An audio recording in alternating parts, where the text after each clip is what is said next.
अस्सलाम वालेकुम। मैं हूं दानिश ताज और आज हम अपना CSS का पहला लेक्चर पढ़ने जा रहे हैं। पाकिस्तान अफेयर का सब्जेक्ट हमने सिलेक्ट किया है, यही सब्जेक्ट हम आगे लेकर चलेंगे इनिशियली, ठीक है। इंशाल्लाह आगे चलकर मज़ीद सब्जेक्ट्स भी ऐड करेंगे।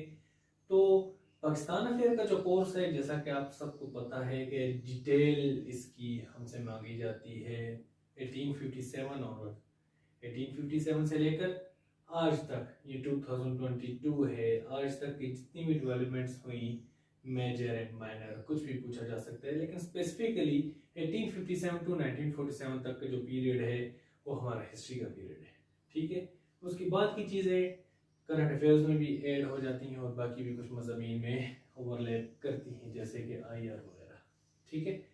तो पाकिस्तान अफेयर का जो हमारा पहला लेक्चर है, हम इसमें जो एक ओवरव्यू लेंगे 1857 से पीछे वाले एरा की, उसमें जो चीज़ें हैं, मुस्लिम्स कैसे आए, कैसे यहाँ पर इस्लाम फैला और कैसे कैसे यहाँ पर हुकूमतें बनी, किस तरह यहाँ पर बादशाहतें बनी, तो ये सारी डिटेल्स हम देखेंगे। ज़्यादा डिटेल में हम नहीं जाएंगे क्योंकि हमसे ये नहीं पूछा जाता। हमसे जो पूछा जाता है वो 1857 के बाद की चीज़ों के बारे में ज़्यादा डिटेल में पूछा जाता है, मगर हमें ये चीज़ें भी एटलीस्ट पता होनी चाहिए कि किसकी गवर्नमेंट कब बनी थी और क्या कुछ हुआ था। पाकिस्तान अफेयर में ऐसे नहीं पूछा जाता कि अकबर कब आया था या कब वो किंग बना था और उसकी हुकूमत में क्या क्या हो रहा था, वो उसका इम्पैक्ट पूछा जाता है कि अकबर ने जो दीन इलाही लाया था, उसके खिलाफ जब मुस्लिम्स इकट्ठे हुए थे तो उस चीज़ का इम्पैक्ट आइडियोलॉजी ऑफ पाकिस्तान पे कैसे पड़ता है। हमने हर चीज़ को नैरो डाउन करके आइडियोलॉजी ऑफ पाकिस्तान तक लेकर आना है। ओके, सो हमारा पहला लेक्चर है overview of the early history of Muslims of सब कॉन्टिनेंट। एक ओवरव्यू हम ले रहे हैं कि स्टार्ट में जब मुस्लिम्स आए थे तो कैसे यहाँ पर इस्लाम फैला था, ठीक है। सबसे पहला सवाल हमारे दिमाग में आता है कि इस्लाम का ऐसा क्या था, इस्लाम में ऐसा क्या था कि वो फौरन यहाँ के लोगों ने एक बड़ी तादाद में एक्सेप्ट किया।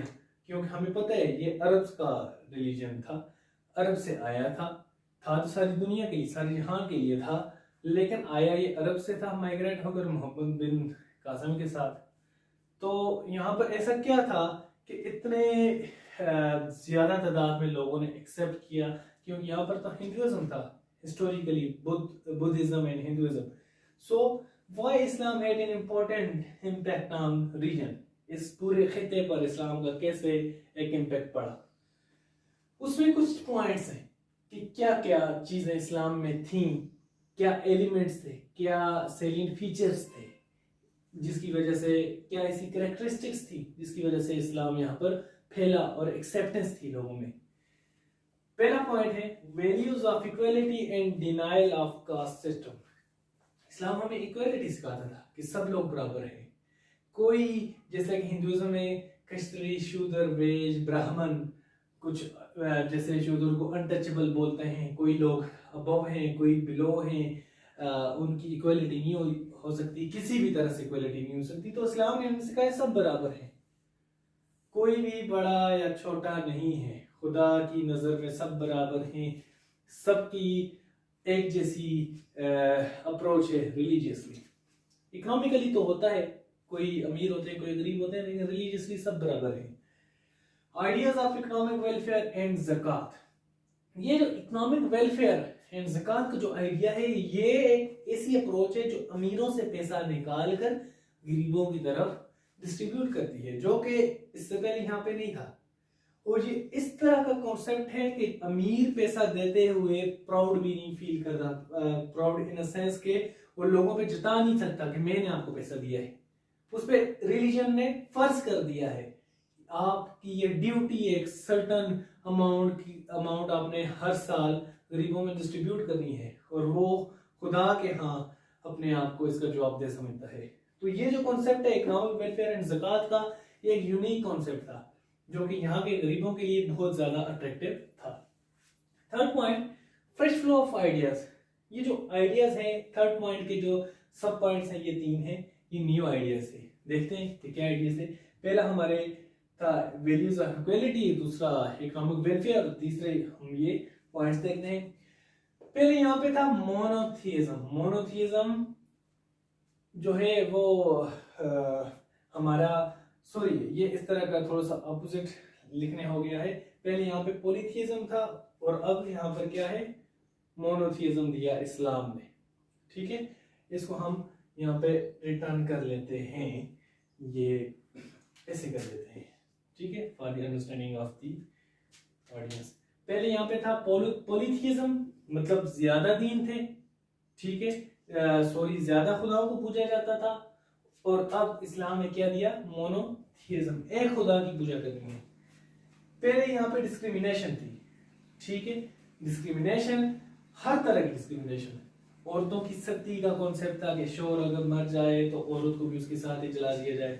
एक कॉन्सेप्ट था सती का, जो कि बहुत ज्यादा डिस्क्रिमिनेशन, ह्यूमन राइट्स की वायलेशन है मौजूदा टर्म्स में। उस टाइम पे ह्यूमन राइट्स का कॉन्सेप्ट नहीं था।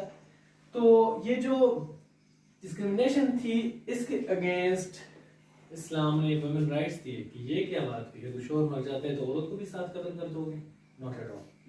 वुमेन्स को राइट्स दिए, उन्हें जिंदा रहने के राइट्स दिए, उनको अपने प्रोटेक्शन के राइट्स दिए, उनको जायदाद में हिस्सा दिया, जो कि यहाँ पर कॉन्सेप्ट ही नहीं था। इसके बाद पहले क्या था, इंडिविजुअलिज्म था कि जो लोगों का अपना जो जो चाहता वैसा करता। ठीक है, जिस तरह की अथॉरिटी होती है वो अपनी अथॉरिटी को फुल्ली इम्प्लीमेंट करता था। ठीक है, अपनी मर्जी से चलते थे।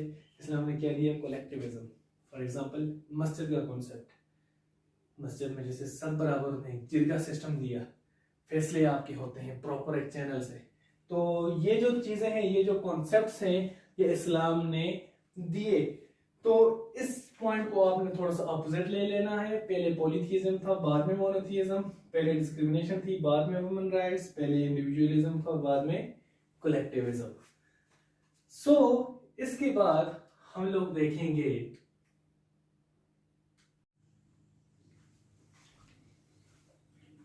ओके जी, हमारा टॉपिक वही चल रहा है, overview of the early history of Muslims of subcontinent. उसकी जो हेडिंग थी, why Islam had an important impact on the region, उसके सब पॉइंट्स उसी तरह हम देख रहे हैं। 3 पॉइंट्स हमने कर लिए थे, बाकी के 3 पॉइंट्स ये अभी आपके सामने हैं। आप लोग ऐसा करें कि इसके साथ साथ आप स्क्रीनशॉट्स लेकर अपने पास सेव कर लें, ताकि आपको रिवाइज करते वक्त आसानी हो। ठीक है, हमारा ये चौथा पॉइंट है overall, education and moral system of Islam. Islam का जो एजुकेशन सिस्टम है ये मोरलिटी सिखाता है, क्योंकि इसमें मदरसा सिस्टम है। इस्लाम को जो हिस्टोरिकली एजुकेशन सिस्टम चलता आ रहा है उसमें मदरसा सिस्टम है, एजुकेशन मदरसा से थी। वो जस्ट जॉब्स नहीं क्रिएट करता था। हमारी एक मिसकंसेप्शन है कि एजुकेशन जॉब्स क्रिएट करती है, जस्ट जॉब्स क्रिएट करती है, जो कि बहुत बड़ी ज्यादती है एजुकेशन के साथ। इस्लाम का जो सिस्टम था वो जॉब तो चले क्रिएट कर ही लेता था, लेकिन इसके साथ साथ मॉरली लोगों को बहुत ज्यादा रिच करता था। लोग जो थे मॉरली बहुत ज्यादा स्ट्रॉन्ग होते थे, जिसके impact non Muslim specially Hindus पे बहुत ज्यादा पड़ता था कि ये बहुत ही एक अच्छे लोग हैं, वो इंस्पायर होते थे, इस्लाम में दाखिल होते जाते थे। ठीक है, next the role of Sufism. सूफीज में एक मैप ड्रा करने की कोशिश करता हूँ। माफ कीजिएगा अगर कोई गलती कोताही हो जाए मैप में। ये नीचे को चले, ऐसे करके इंडिया नीचे तक आ जाता है, ऐसे करके टेल ले लें। सो इस तरह का जो बेसिक हमारा मकसद जो होता है वो समझाने का होता है। ठीक है, जो रूलर थे वो पूरे एरिया में रूल कर रहे थे, पाकिस्तान से लेकर ये बांग्लादेश तक पूरा एरिया ये रूल कर रहे थे मुस्लिम्स। और ये अकेले ये मेंटेन करना बहुत मुश्किल था, जस्ट रूलर्स से मेंटेन नहीं कर सकते थे। इसमें बहुत सारे और लोगों का भी किरदार था, जैसे कि सूफीज, दाता गनशकर रहमुल्लाह, दाता अजमेरी, अपना बाबा बुल्ले शाह, फिर इंडिया में जो ख्वाजा मोइनुद्दीन चिश्ती रहमुल्लाह हैं, जिनके मज़ार पे आज भी मुस्लिम्स के साथ साथ नॉन मुस्लिम्स भी अपनी मनतें लेकर आते हैं। सो इन लोगों का बहुत बड़ा किरदार था। ये रिलीजियसली भी ये बहुत बड़े रिच थे ये लोग, मतलब बहुत बड़ा नॉलेज था इनके पास, इनका माशरे पे भी इम्पेक्ट था, जो रूलर था उसको भी सपोर्ट थी। तो इस लिहाज से इनका इंडो पाक में स्पेशली सूफीज का बहुत बड़ा रोल था, ठीक है, जो कि इस्लाम के साथ साथ आए थे। इनके पास तो बहुत बड़े बड़े करिश्मे भी थे जिसकी वजह से आज तक लोग इन्हें याद रखते हैं, ठीक है। उसके बाद जो पॉइंट है, the role of Muslim empires, ये जो पॉइंट है ये मोस्ट इंपॉर्टेंट है, क्योंकि जो बादशाह या रूलर या किंग का जो रिलीजन होता है उसका एक ट्रिकल डाउन इम्पैक्ट होता है सोसाइटी पे। सोसाइटी जो है वो भले किंग का जो भी रिलीजन हो और या उसका जो मजहब के लोग हैं उस मुल्क में माइनॉरिटी पे ही में ही क्यों ना हो, फिर भी उसके पास बहुत बड़ी पावर होती है। किंग्स के पास फॉर एग्जांपल पावर मींस पैसा, पैसा मीन जॉब्स एंड अपॉर्चुनिटीज। लोग किंग के साथ अपने आप को एसोसिएट करने की कोशिश करते हैं। फॉर एग्जांपल हम अकबर की मिसाल ले लेते हैं। अकबर की मिसाल इस तरह के उसका जो दीन इलाही था उसका एक इम्पैक्ट तो था, भले हम लोग अपोज करें उसका एक इम्पैक्ट था क्योंकि वो बादशाह का रिलीजन था, भले वो wrong side of the history पे खड़ा है लेकिन फिर भी उसका बहुत बड़ा इम्पैक्ट था अपने सोसाइटी में। इसी तरह जो भी बादशाह होता है उसका एक इम्पैक्ट होता है सोसाइटी में। तो मुस्लिम्स का जो इम्पैक्ट था इस माशरे पे इस वजह से भी था कि रूलर्स हमेशा मुसलमान थे। गौरी और गजनी से लेकर मुगल बादशाहों बादशाह जफर तक तमाम बादशाह जो गुजरे हैं मेजर वो मुस्लिम थे। उनके साथ लोग अपने आप को एसोसिएट करने की कोशिश करते थे क्योंकि उनके पास अपॉर्चुनिटीज एंड पावर थी और इसका इम्पैक्ट पूरे माशरे पे था और इस्लाम साथ साथ फैलता रहा, स्ट्रेंथन होता रहा। सो ये पॉइंट्स हैं, education, moral system of Islam, role of Sufism and Muslim empires. जो बाकी की जो 3 पॉइंट्स हैं उनके साथ इन्हें आप मर्ज कर लें। इस तरह हमारा ये वाला आज का टॉपिक कंप्लीट होता है, why Islam had an important impact on the region. Next topic इंशाल्लाह हम मुगल एंड मुस्लिम रूलर्स की टाइमलाइन देख लेंगे शॉर्ट सी, उसके बाद हम इंशाल्लाह पाकिस्तान अफेयर्स पे आ जाएंगे। Thank you.